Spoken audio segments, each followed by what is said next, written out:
Hi Year 8, we're just going to work through this example here, question 2 in exercise 3E. And question 2 here is all about how to use the calculator to evaluate these numbers here. So let's just do that.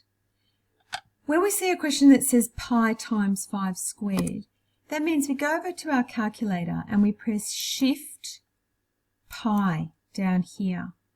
See how it's the yellow word there is Shift. That means that when you press Shift, it will bring up this little yellow pi down here.